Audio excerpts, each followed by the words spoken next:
Hello everyone, it's Shane Kanto, your Wasteland reviewer, and I'm here for my number 5 entry on my top 10 directors countdown, and we're up to the quirkiest, hipsteriest director of all, and that's Wes Anderson. And I'm a huge fan of Wes Anderson films, and how I've been doing these films, talk a little bit about what makes a director unique, and then talk about their films and what I recommend. Now, I love Wes Anderson. I've seen all of his films. The only one I don't own is Bottle Rocket, which is his first film, and I just love his work, from everything from the very interesting choices, because like a lot of directors use like classic rock music effectively, like when I talked about Martin Scorsese, but like Wes Anderson picks a really obscure classic rock and incorporates it into his films, and they're so quirky and offbeat songs and weird. Like Life Aquatic has a character who sings a bunch of David Bowie songs with acoustic guitar in French, because why not? Because this is a Wes Anderson movie, and all those weird offbeat musical choices fit so well, and his use of slow-mo shots is fantastic. And one thing that I really enjoy is his use of montages of introducing characters, and in it's a weird offbeat kind of way where it's like, usually it's like you'll introduce characters naturally throughout the story, but it's like, well, let's show all the players in this story we have here, and she's like, and then all of them just keep popping up. They give you your names and everything like that, and I loved how he did that in the Royal Tenenbaums. The Symmetry, I'm teaching a geometry class this semester, and actually showed a clip of just a bunch of shots from Wes Anderson films, because we were going over symmetry, and the fact that all of his shots are so perfectly centered and everything is so meticulously put together. I love it. And being somebody who's like super organized, and that, like how I am, I appreciate that so much, because there's so much that goes into being able to do that, and it's so impressive. Whether it's like setting up a group of people and it's all set in symmetry, or just the close-up shots of people just completely symmetrical, and you just feeling whatever that actor is portraying through that stare that you get in that shot. It's so well done, and it really effectively builds up his films. The use of colors and pastels and everything is just so vibrant, and he creates such interesting worlds. I love his models. The models that he creates in his films are so quirky and cute, and it just feels like he's just constructing his own world, and it's so well realized. Grand Budapest Hotel is such a perfect example of this. But the thing is, Wes Anderson, you would expect these all to be cutesy, funny, goofy films, and then they go to dark places and really know how to balance those tones, the dry wit and everything, where this is just a breeding ground for so many great actors that really showed what they can do. Bill Murray, his career has just been, that Wes Anderson actor now, and Jeff Goldblum works so perfectly in his films. Edward Norton's becoming too. With Isle of Dogs, Bryan Cranston, I hope he keeps coming back to Wes Anderson films. Willem Dafoe, who I was surprised wasn't in Isle of Dogs. Jason Schwartzman is the prototypical, this is a Wes Anderson actor. And then the Wilson brothers, and really getting great work out of them, because sometimes they're just not that great in films, but he really gets the most out of them, and their relationship together really helps out. And to start talking about his films, Bottle Rocket is like a setup to the rest of his films, where it's not his fully realized style yet, but you could see stuff going on. But it's Rushmore that really, really sets the tone for what Wes Anderson films are going to be, from that beginning montage of all the things that our young protagonist, who's not really that great a person, is involved in his school. And like that opening sequence is so great, And Jason Schwartzman and Bill Murray really eat up what Wes Anderson brings to his films, and Wes Anderson brings out so much out of them with their dry wit and sarcasm is just perfectly put on screen. Royal Tenenbaums is such a hard film to top, and it's so early on in his career, but the performances, the characters, the heartfelt moments, the surprising violence, honestly, and the dark moments, really dark moments, and very mature themes just pull out so well in that film. And Gene Hackman, I know, was a nightmare to work with on this film, but he was a Best Actor nomination worthy kind of performance in that film, and his performance as Royal is one of my favorite performances out of any film, and he really brings that character to life.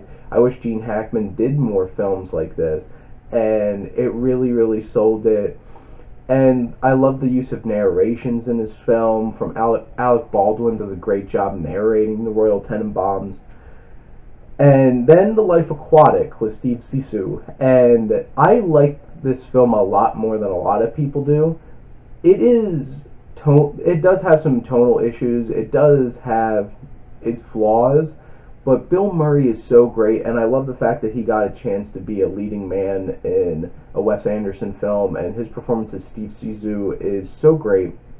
His play with Owen Wilson and Willem Dafoe's Klaus is so great, and this is where stop motion gets integrated into Wes Anderson films with the undersea creatures, and it's beautiful, and I love his work with stop motion, which is why I'm going to gush about a couple more of his films. And his use of models, the whole thing where it's like the model of the ship and you're going all the way through the different places, and it's just like, this is so well done, so interesting, such great use of story, like unique storytelling, and he really sells it in that film. The Darjeeling Limited, out of his post Bottle Rocket films, is probably my least favorite, but it's still such a great Wes Anderson production with the colors, the production design, these three brothers with Adrian Brody, who, forgot to mention, is also great in a lot of Wes Anderson films, this and Grand Budapest Hotel, and Angelica Houston, his female muse, who pops up in so many of his films, and she does such a great job. And she might have a smaller role in this, but it's still a film to go check out.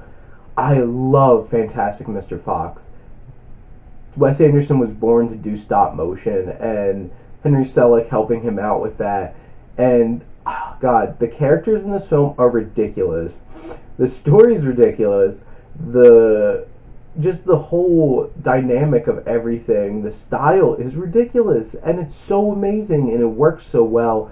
George Clooney, Meryl Streep, great performances with their vocal performances. Willem Dafoe is a standout, and even the Michael Gambon, who also pops up in quite a few Wes Anderson films. I love his vocal performance as one of the farmers in this film. And I want to see more stop motion from Wes Anderson, because he does a really creative work with that and really brings out fantastic worlds.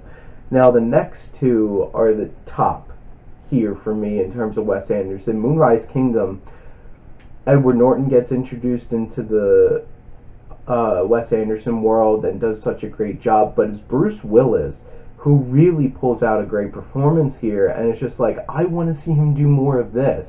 And the two young actors have great wit between each other and have great chemistry together. And the fact that it's like all the children are super awkwardly mature in this, and then all the parents are a bunch of children. And Bill Murray, Frances McDormand are great together in this.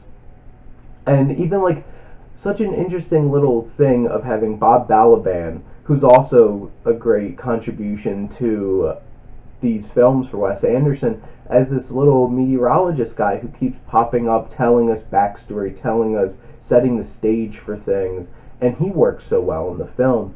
And then my personal favorite as of now, the Grand Budapest Hotel, which This is my favorite Ralph Fiennes performance. He was a revelation and really should have been nominated for Best Actor because he was so amazing. I was emotionally moved so much by the supporting performance of F. Murray Abraham, who was just amazing as the owner of the Grand Budapest in the,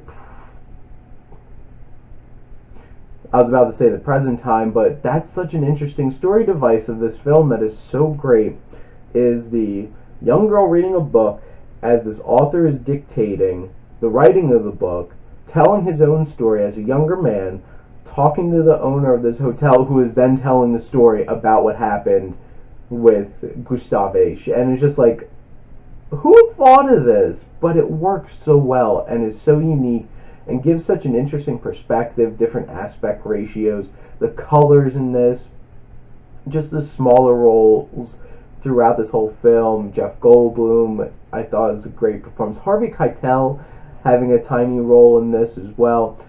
Saoirse Ronan, love her. But F. Murray Abraham and Ralph Fiennes and Jude Law, honestly, too, are just so fantastic in this film. And this goes to really dark places, and there's sequences throughout this film that are actually frightening. And it shows that Wes Anderson can do suspense really well, and that would be an interesting twist. It would be really cool to see him do like a suspenseful haunted house kind of thing. Oh my god, I would my mind would be blown if Wes Anderson did something like that. And then you have Isle of Dogs, which just came out. You could go check out my review for that, but also a great contribution with the stop motion. Bryan Cranston really stand out, and Liev Schreiber as well. They're two big standouts that I hope do more Wes Anderson films. Wes Anderson is such a unique, quirky, interesting director, and the thing is, a lot of people might be off-put by his style and might not be a huge fan of it. It is what it is, but I love Wes Anderson. I would suggest checking out his films. Try a couple. I would start with Royal Tenenbaums. If that doesn't work for you and that really, you don't like the style, maybe not try out the rest of them, but I love his films. And keep checking back. I got 4 more weeks and 4 more directors to talk about, and keep on checking out my videos, commenting, let me know what you think about these films and these directors. Let's chat movies, and thank you for supporting your Wasteland reviewer.